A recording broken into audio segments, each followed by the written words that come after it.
my shoes.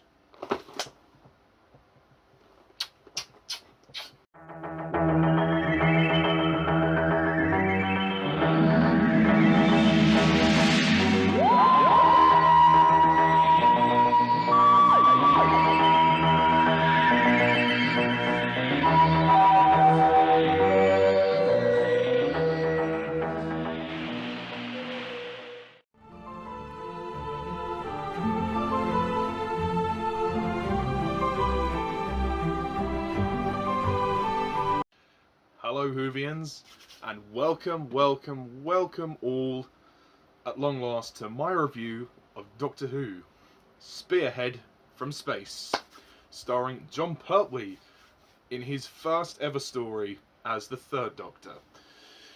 Okay, so, Spearhead from Space, another historical Doctor Who story. Not only is this the first Doctor Who story in colour, it is also the first story for the Third Doctor, and of Season 7. So this is quite a big story on a number of accounts, although it's a bit shorter than the last one. After the War Games, it is a standard length at 4 parts long. I think that was nice to ease us into the new Doctor. Okay, so, big changes in the show now, as we are into the 70s of Doctor Who, with Spearhead from Space. I wanted to take a short break after the War Games because that was an epic 10 parts long. So I decided to basically take a break, just have a little bit of a breather, and now I'm ready to go. I'm raring to start the Pertwee reviews. Let's begin. Okay, Spearhead from Space. And it's also historical in the fact that it is the first story to feature the Autons. The plastic mannequin thingies that we've all seen before. I don't recall them appearing in the Second Doctor and First Doctor Zero. I don't think they did. This, I believe, is their first appearance. So, the story of the Spearhead from Space is forbidden to continue travelling the universe by his own people. The Doctor has been exiled to Earth in the late 20th century. The newly regenerated Doctor arrives in Oxley Woods, wearing Troughton's clothes, accompanied by a shower of mysterious meteorites. Investigating the occurrence is the United Nations Intelligence Task Force, or UNIT, an organisation which has previously been associated with the Doctor during the Cyberman's invasion. Led as before by Brigadier Lethbridge Stewart, UNIT is soon in action when people and meteorites start going missing. Most puzzling is the attempted kidnapping of a strange hospital patient, a man with two hearts. Can you guess who it is? Can you really guess? Who insists that he knows the Brigadier. The new Doctor soon joins forces with his old friend, with UNIT and with the recently recruited Dr. Elizabeth Shaw. But time is running out. Irregular things are happening at a nearby plastics factory, while faceless creatures lurk in the woods.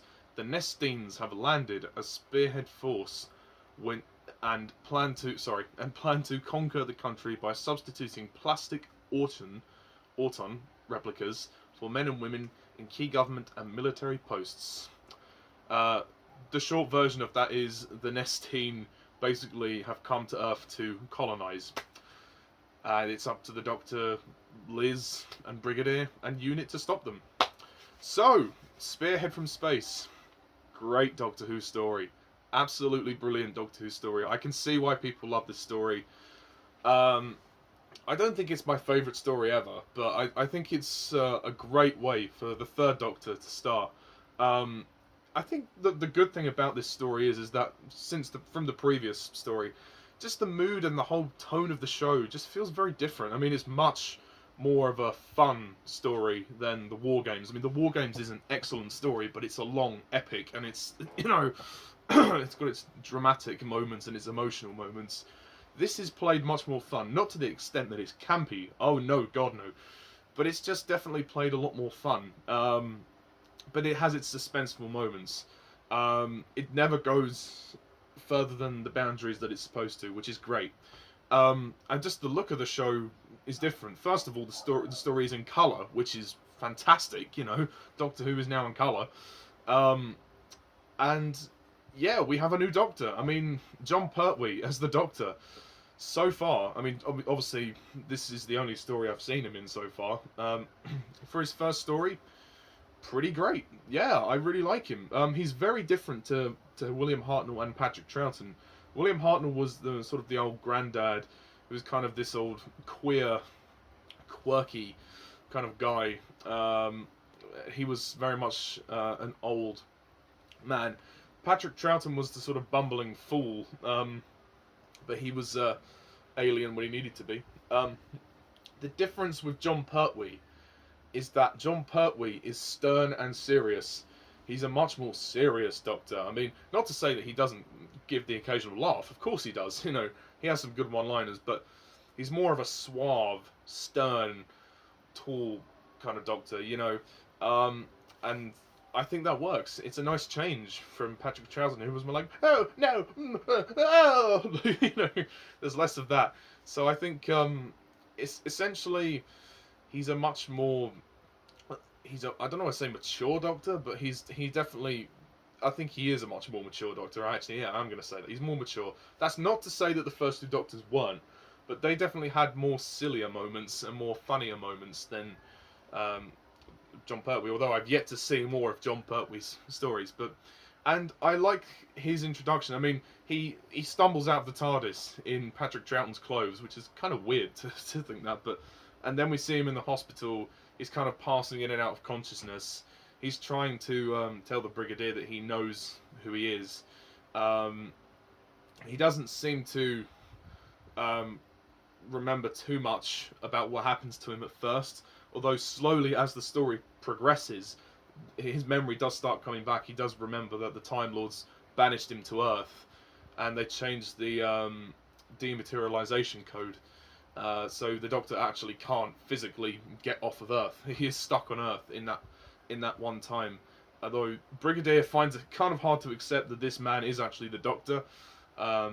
He doesn't really understand that the Doctor is regenerated. So it's kind of interesting seeing the relationship here of those two characters, of the Doctor and Brigadier, and how eventually he does realise it is the same man.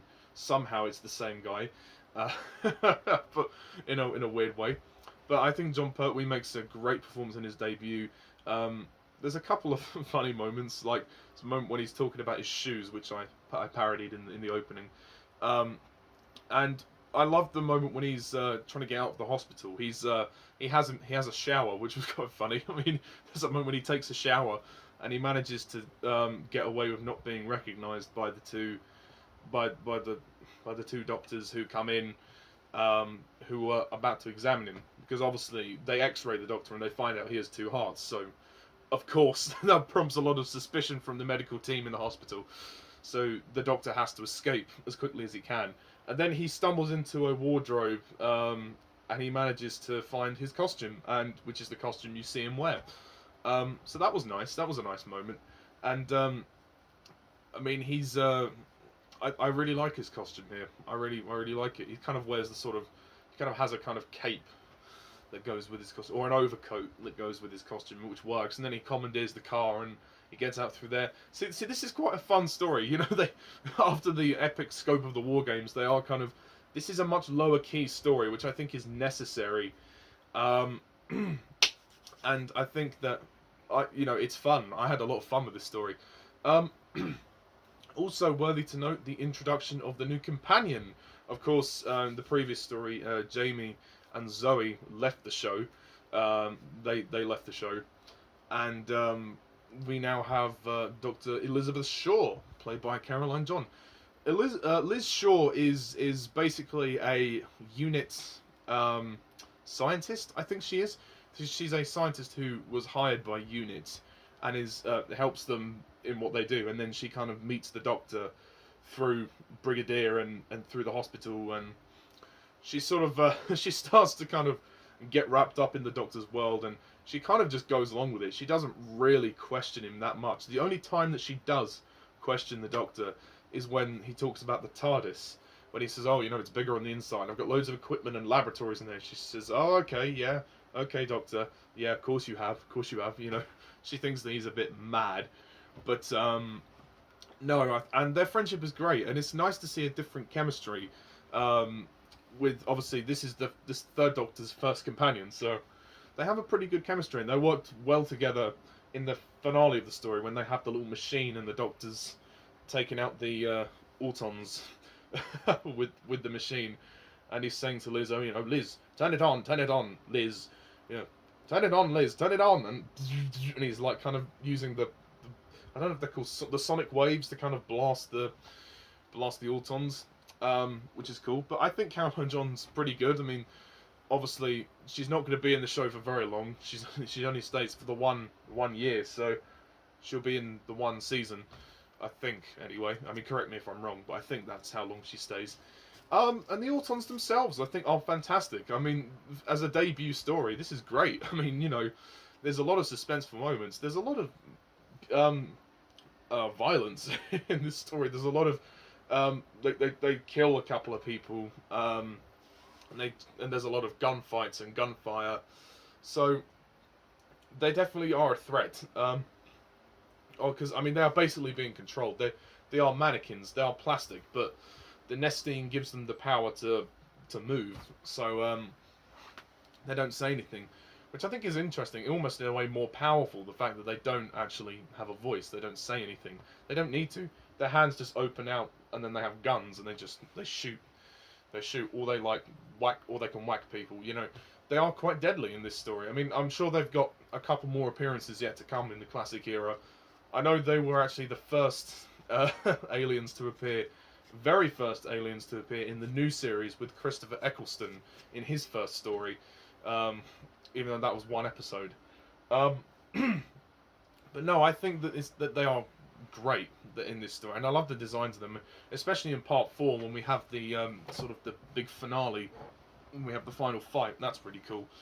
And then the Nestine, kind of the big tentacle, kind of grab the Doctor. I mean, yes, some of the effects, some of the practical effects are a bit dated. I mean, I think they are made more obvious. The fact that the show is now in colour, and you can kind of see that there are, I mean, because underneath all you see is the smoke, so there are people operating the things, and it's kind of trying to strangle the Doctor. It's a pretty intense scene, but you just look at it and go, yeah, the effects are not what they used to be. I mean, they're great for the time. You know, you just have to watch this not expecting anything on the level of today's visual effects, like what you get in the new series. But it's very entertaining nonetheless. I think it's also worthy to mention Nicholas Courtney in this story as Brigadier. He gets a lot more to do, and I believe he is probably going to get a lot more to do, as the Doctor is now technically working for UNIT. Yes. The end of this story sees the Doctor essentially getting hired by UNIT to help them, because obviously he's stuck on Earth, so he can't really go anywhere. So he may as well make the most of his time on Earth. So they hire him, although he doesn't want any money. He doesn't need money. He just he just agrees to help them because you know, he's got nothing else to do, and eventually, you know, he wants to find a way of you know, changing the TARDIS dematerialization code so he can get off. But you know, he's going to be stuck on Earth for quite some time. So it's the format of the show is changing. We're now going to see an Earthbound Doctor in Jon Pertwee. I mean, he's been travelling around for all of the first Doctor's era and the second Doctor's era. So for the third Doctor's era, they think, well, why don't we change it up a bit? Why don't we have the Doctor on Earth for quite some time? Which I think is good. The direction by Derek Martinez is good, and Robert Holmes writes the script. It's much better than the Space Pirates. Oh yeah, much better than the Space Pirates. And the story's 4 parts long. It moves along fine. I mean, the first part, yeah, it takes a while to build up, but you know, the story is a perfect length at 4 parts. It does not drag one bit. It's thoroughly entertaining, and for the first Doctor Who story to be in colour, what a great way to start. I mean, I don't know if there are any major issues with the story. Not that I can think of. I really love this story. I think it's fantastic. Maybe the music wasn't really quite there for me yet. I'm not sure how I feel about the music, to be honest. Yeah, I'm not quite sure about that. It was okay, but I just don't know if it was the best. I think what were their names? There were the two guys that were essentially the villains. I think Channing was I can't remember. Channing was the one being controlled or controlling the other guy. I really can't remember the names. Hibbert. Yeah, Hibbert and Channing. Yeah, sorry. Hibbert was the one being controlled. Channing was the one controlling Hibbert. Channing is a particularly interesting character. Now that I remember it, sorry about that. It's the first time I've seen this story, so you have to bear with me. They were very good too. And I love the way that the story ends. The final line, Brigadier says to the Doctor, "You've never even I still don't know your name." He says, "Doctor John Smith." So the very first mention of the words John Smith. Of course, that's not his real name. We only know him as the Doctor. The Doctor is not legally called John Smith. It's just his cover name. So it's nice to see that was the first time it was mentioned. So yeah, overall, a fantastic story, a very fun story, and a great way to bring in the Autons as well. They were really, really good this time. Very good. So, overall, I am going to score Spearhead from Space a 10 out of 10.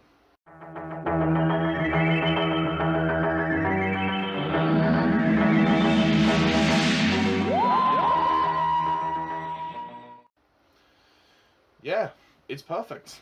I can't think of anything wrong with it, really. So yeah, that's pretty much it. I guess other than the music, which I'm not really a fan of. But yeah, entertaining story, thoroughly entertaining story. Please watch it if you haven't. I know that this story has actually been released on Blu-ray now. So yeah, and the weird thing is, we are actually a quarter of the way through this series already, because season 7 is only 4 stories, although the rest of the stories are 7 parts long. But you know, there are 4 stories, so we are actually officially a quarter of the way through the series, which is kind of bizarre, even though we've only had 1 story.